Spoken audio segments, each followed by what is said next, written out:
UP के deputy CM Keshav Prasad Maurya ने कहा है कि समाजवादी पार्टी की लिस्ट नहीं है, अपराधी वही हैं। समाजवादी पार्टी ने अपराधियों को टिकट देकर दहशत फैलाने का काम किया है। साथ बातचीत करने के लिए उत्तर प्रदेश के उप मुख्यमंत्री केशव प्रसाद मौर्य जी।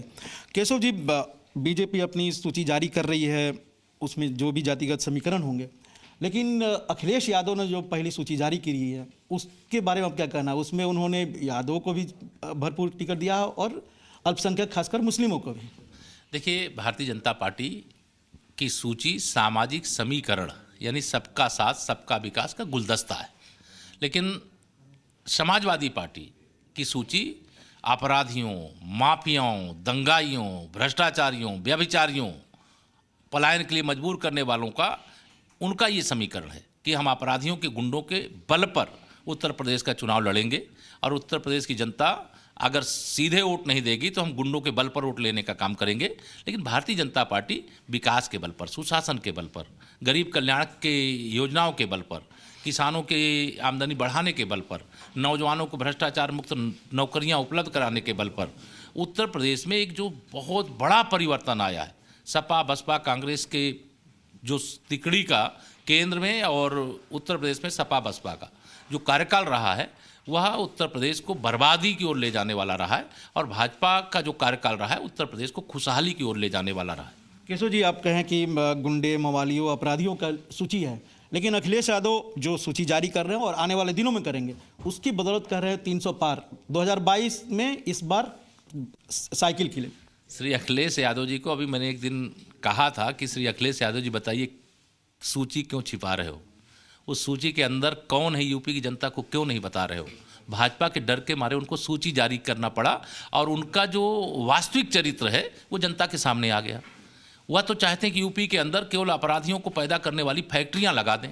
300 बोल रहे हैं, 300 पार रहा है। 300 पार श्री अखिलेश यादव जी को सपना तो आ सकता है, यथार्थ की धरती पर अगर वो 47 का आंकड़ा 2017 का दोहरा लेंगे तो ये उनकी बड़ी उपलब्धि होगी। आप लोग विकास एक बड़ा मुद्दा बना रहे हैं, प्रधानमंत्री जी भी, आप भी, गृह मंत्री जी, और लेकिन जो लॉ एंड ऑर्डर है एक बहुत बड़ा आपके पास इशू है जो 2017 से पहले था, 2022 में भी उठा रहे। कैराना उसका एक कहा जाता है कि एक न्यूक्लियस पॉइंट रहा है। अमित शाह जी गए हैं, योगी जी गए हैं, आप लोग भी जाएंगे।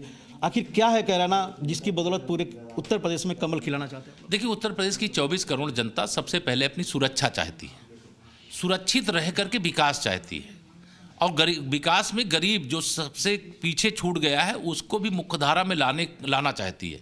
और माननीय प्रधानमंत्री जी के, माननीय मुख्यमंत्री जी के नेतृत्व में यानी डबल इंजन सरकार के माध्यम से हमने यही काम करने का कार्य किया है।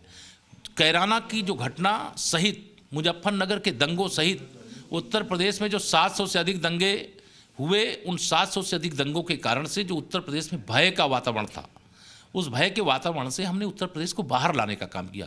देश के माननीय गृह मंत्री जी का, जिन लोगों को समाजवादी पार्टी की सरकार के समय इन अपराधियों, दंगाइयों, माफियाओं के कारण यूपी छोड़ करके भागने को विवश होना पड़ा, वह यूपी वापस आए और माननीय गृह मंत्री जी ने जा करके यह संदेश दिया है कि यूपी में जब भाजपा की सरकार होगी तो किसी को कहीं वापस जाने की आवश्यकता नहीं है और भाजपा ने सुशासन और विकास और सुरक्षा दी है और इसका बहुत बड़ा संदेश है।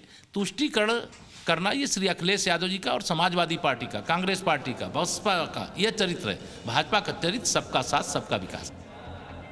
और यूपी के डिप्टी सीएम दिनेश शर्मा ने भी समाजवादी पार्टी पर हमला करते हुए कहा कि अखिलेश यादव दंगाइयों और अपराधियों को टिकट दे रहे हैं। इस बार जनता उन्हें जवाब देगी। डिप्टी सीएम दिनेश शर्मा से हमारे संवाददाता रविंद्र कुमार ने खास बातचीत की। बात करते हैं उत्तर प्रदेश के उप मुख्यमंत्री दिनेश शर्मा जी से। दिनेश जी, फर्स्ट फेज और सेकेंड फेज का चुनाव नज़दीक में है और कैराना एक ऐसा जगह है या मुद्दा है जहां पर अमित शाह भी जाते हैं, योगी भी जाते हैं और बीजेपी का सारा फोकस कैराना और इर्द गिर्द रहता है। कैराना ऐसा क्यों वोकल पॉइंट है बीजेपी के लिए? 17 में भी था और 22 में भी। नहीं, हमारे लिए तो पूरे उत्तर प्रदेश के सभी 75 जिले पूरे महत्वपूर्ण हैं और सभी जगह हमारे नेतागण जाते हैं। और अभी कहीं पे मैं था, कहीं आदरणीय गृह मंत्री जी थे, कहीं हमारे केशव जी थे, कहीं मुख्यमंत्री जी थे, कहीं प्रदेश अध्यक्ष थे। हर व्यक्ति हर जगह जा रहा है, लेकिन एक संदेश जरूर है सबको कि अपराध और अपराधियों को शरण देने वाले का दोनों को जनता की बख्शने वाली नहीं है। मुझे आश्चर्य होता है कितनी बुरी पराजय के बाद भी लोगों में साहस आज बचा है कि अपराधियों को वो प्रेशर देने की अपनी पुरानी आदत लोग नहीं भूल पाए। आज जिस तरीके से पश्चिमी उत्तर प्रदेश के दंगों के लिए आरोपी दंगाई थे, आज बिलों से निकलकर वो राजनीतिक दलों के प्रत्याशी या उनके सहयोगी बन रहे हैं। इन राजनीतिक दलों को उनका बहिष्कार करना चाहिए, और अगर बहिष्कार नहीं करते तो आप निश्चित मानिए कि जनता उनका बहिष्कार करेगी। और भारतीय जनता पार्टी का एक ही मुद्दा है, विकास। दूसरा मुद्दा विकास, तीसरा मुद्दा विकास। इसके अलावा हम कोई काम नहीं कर रहे हैं। आप कहें कि बहिष्कार, लेकिन पश्चिमी उत्तर प्रदेश में जो खबरें आ रही है, कई जगह जो आपके उम्मीदवार हैं उनका लोग बहिष्कार कर रहे हैं। लग रहा है इसके पीछे भी कोई आपके पार्टियां हैं या किस तरह की? ये आप सोच भी नहीं सकते जिस तरह स्वागत हो रहा है हमारे प्रत्याशियों का। खटिया भी नहीं मिल रही दूसरे दलों के लोगों को, और दूसरे दल के लोग अगर भेष बदल के किसी का विरोध करने के लिए भेज जाएंगे तो जनता उनको दंडित करेगी। दिनेश जी, समाजवादी पार्टी ने भी अपनी उम्मीदवारों की लिस्ट जारी कर दी है।